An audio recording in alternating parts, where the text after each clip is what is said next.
Brought to you by TechnoSpark 20 series smartphones. I'm superhuman.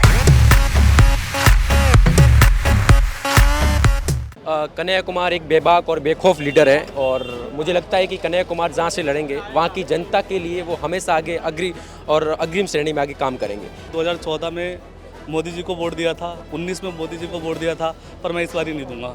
क्योंकि वो जो बोलते हैं सारे चीज़ को करने के, बहुत सारे चीज़ जो बोले हैं उस पर वो खड़े उतरते हैं, लेकिन ये बीजेपी वाले में जो है वो ऐसा नहीं देखेंगे, खड़े उतरते हैं, बोलते कुछ और हैं।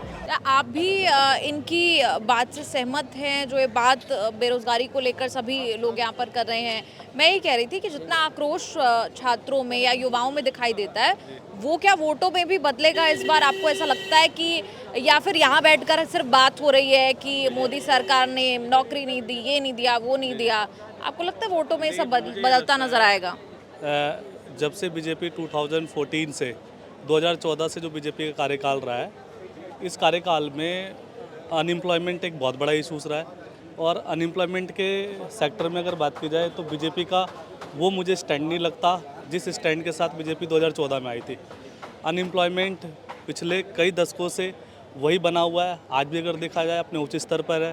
ख़ासतौर पे इसमें सबसे बड़ी जो समस्या आ रही है वो एजुकेशनल अनएम्प्लॉयमेंट की, जो शिक्षित बेरोजगारी है वो भारत में अपनी चरम सीमा पर है और इसको तभी ख़त्म किया जा सकता है जब एक संकल्पित सरकार होगी जिसका एक फ़िक्स एजेंडा होगा, एम्प्लॉयमेंट पे एक फ़िक्स पॉलिसीज़ होंगी, लगातार जो गवर्नमेंट वैकेंसीज़ हैं उनमें सीटें बढ़ाई जाएंगी, पिछले चाहे वो CGL का हो चाहे CHSL का हो। आपने कहा कि अगर ये सब तब होगा जब एक संकल्पित सरकार होगी।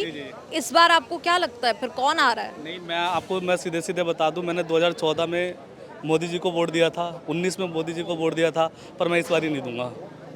मुझे लग रहा है क्योंकि वो चीज़ें नहीं आ रही हैं जो मैनिफेस्टो में होना चाहिए, घोषणा पत्र में, वो नहीं है। अभी कल परसों का ही है, मोदी जी के पास वो जो इश्यूज़, वो जो पॉलिटिक्स में वो कह रहे हैं कि अभी वो तेजस्वी यादव जी का जो मछली वाला जो एक इंटरव्यू आया था, मुझे लगता है कि उससे बहुत ज़्यादा अच्छा रहता अगर वो युवाओं के रोज़गार पे बात करते। तो मुझे वो नहीं लगता, बीजेपी का वो एजेंडा है नहीं रहा। और खैर जब 1980 में बीजेपी बनी थी तभी से ही बीजेपी का एक रहा है हिंदुत्व की राजनीति, पर मुझे लगता है कि हिंदुत्व और राम ये सब चीज़ें, मैं खुद एक हिंदू हूँ, मैं रोज़ पूजा करता हूँ, मैं भी धार्मिक रीति रिवाजों से जुड़ा हुआ हूँ, पर मुझे लगता है वो चीज़ें रोज़गार में नहीं आएंगी और रोज़गार के लिए सरकार को दृढ़ होना पड़ेगा। और बहुत आपने कहा इस बार मैं वोट नहीं दूंगा, 2 बार मैंने मौका दिया, आपने कहा 2 बार मैंने मौका दिया, इस बार मौका नहीं दूंगा। इस बार फिर मौका किसे देना चाह रहे हैं आप? पार्टी को।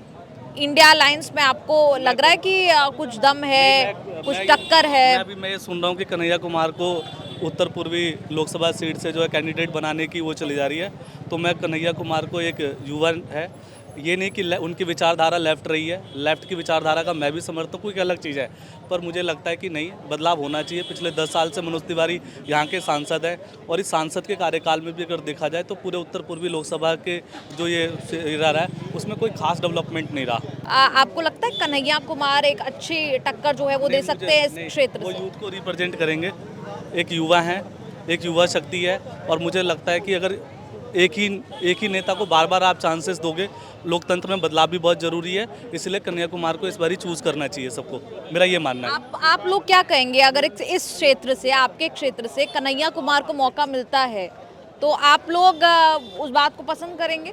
हाँ, पसंद करेंगे बिल्कुल।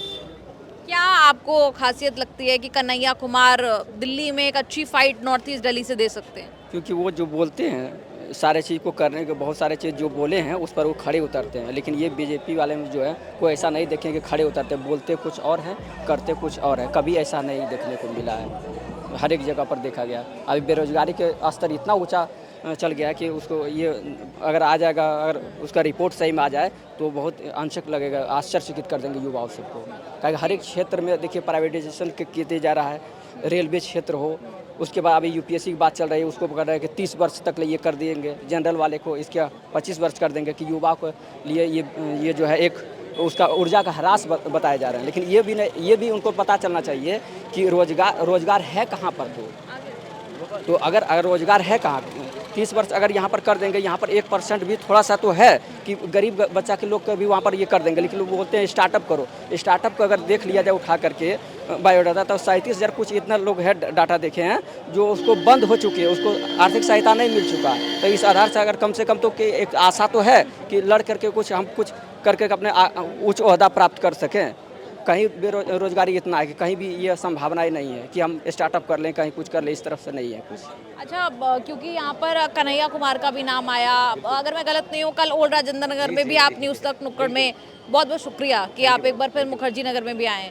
आप ये बताइए, जो चर्चा हुई अभी कि कन्हैया कुमार इस क्षेत्र से, आप भी इसी क्षेत्र में रहते हैं? मैं राजस्थान से, बाड़मेर जैसलमेर, पश्चिमी राजस्थान, पाकिस्तान। अच्छा, वहाँ से आते, राजस्थान से आप आते हैं। लेकिन यहाँ पर क्योंकि आप लोग रहते हैं, कन्हैया कुमार की अगर दावेदारी यहाँ से होती है, कितनी मजबूत आप लोगों के लिए रहेगी? बिल्कुल, कन्हैया कुमार एक बेबाक और बेखौफ लीडर है और मुझे लगता है कि कन्हैया कुमार जहाँ से लड़ेंगे वहाँ की जनता के लिए वो हमेशा आगे अग्रिम श्रेणी में आगे काम करेंगे और वो एक युवाओं को आगे आने के लिए प्रेरित करते हैं। और उन्होंने लड़ाई बेगूसराय से लड़ी थी, निश्चित तौर पर हो सकता है उस टाइम इतनी वो लड़ाई लड़ने के लिए। दिल्ली से लड़ेंगे तो बिल्कुल बिल्कुल बिल्कुल, मैं कह रहा हूँ किसी भी जगह से लड़े वो, क्योंकि हमेशा उनके जो एजेंडे थे, उनकी जो सोच थी, उनके जो व्यवहार था लोगों के प्रति, वो हमेशा उनके प्रति झलकता है लोगों के प्रति। तो मैं कहता हूँ निश्चित तौर पर ये कन्हैया कुमार जी यहाँ से लड़ेंगे, उनको बेनिफिट होगा, NSUI को होगा, कांग्रेस पार्टी को होगा।